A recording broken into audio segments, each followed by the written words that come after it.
ఉచితాల వెనక పేదలపైన కూడా బాధుడే. ఉచితాల రద్దుకు పార్టీలు వెనుకంజ. చట్టసభల్లో చర్చలకు కూడా ఆస్కారం లేదు. పరోక్షంగా ఉచితాల వెనుక పరోక్ష పనులు కూడా పడుతున్నాయి. భారంగా మారిన పేదల నిత్యావసర ధరలు మనం చూసుకుంటే పురాణ కాలంలో కూడా ఉచితంగానే అనుచితంగానే ఉచితాలు. ప్రజెంటు దేశంలో రాష్ట్రాల్లో చూసుకున్నట్లయితే రాజకీయ పార్టీలు వారు అధికారంలో రావడం కోసం ఉచిత పథకాలు అయితే వేస్తూ ఉన్నారు.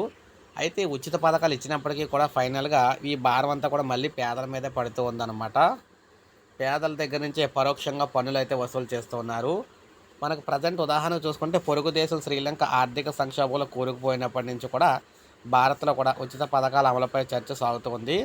లంక దుస్థితికి ఇక్కడ పథకాలు అంటే దుస్థితికి విదేశీ అప్పులతో పాటు దేశీయంగా అమలు చేసిన ఉచిత పథకాలు కూడా ప్రధాన కారణమని, ఆర్థిక సామర్థ్యాన్ని రాబడిని కూడా పరిగణలోకి తీసుకోకుండా పాలకుల ఎన్నికల్లో విజయమే పరమావధిగా భావించి ప్రజల్ని ఆకర్షించేందుకు రకరకాల ఉచిత పథకాల హామీలిచ్చి దేశాన్ని దివాలాగా దిశగా నడిపించారని, 3 ఏళ్ల క్రితం ఓ పద్ధతి క్రమం లేని ఇక్కడ నిర్హేకత ఉచిత పథకాలు దేశ భవిష్యత్తుపై ప్రతికూల ప్రభావం చూపుతున్నాయని చెప్పేసి అన్నారు. సో ఇటీవల మనకు సుప్రీంకోర్టు ఏం చెప్పిందంటే, సుప్రీంకోర్టులో ప్రజాహిత వాద్యం కూడా దాఖలైంది. దీనిపై విచారణ నిర్వహించిన చీఫ్ జస్టిస్ కూడా ఉచితాలను తీవ్రమైన వ్యవహారంగానే తప్పుపట్టారు. అయితే ఎన్నికల ప్రచారంలో రాజకీయ పార్టీలు ఉచిత వరాన్ని ప్రకటించాలని తాము నియంత్రించలేమని కూడా దీనిపై అన్నారు. అయితే మొత్తంగా కేంద్రమే రాష్ట్రాలే ఉచిత పథకాలు అయితే ఆపకపోతే ఏదో ఒక రోజు ఆ భారం అంతా మళ్ళీ పేదల మీదే పడి పేదలు ఖచ్చితంగా మళ్ళీ ఎఫెక్ట్ అయ్యి మొత్తంగా దివాలా తీస్తారని చెప్పేసి చెప్తున్నారన్నమాట.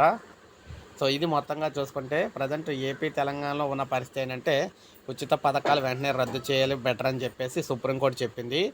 ఆయా రాష్ట్ర ప్రభుత్వాలు కూడా అదే అడుగేయాలి, లేకపోతే కొన్ని రోజులకి మళ్ళీ పేదలు మరింత పేదలు అవుతారని చెప్తున్నారన్నమాట. సో ఇది మనకు అప్డేట్. ఒక లైక్ చేయండి, సబ్స్క్రైబ్ చేసుకోండి, మన ఛానల్ సబ్స్క్రైబ్ చేసుకోండి.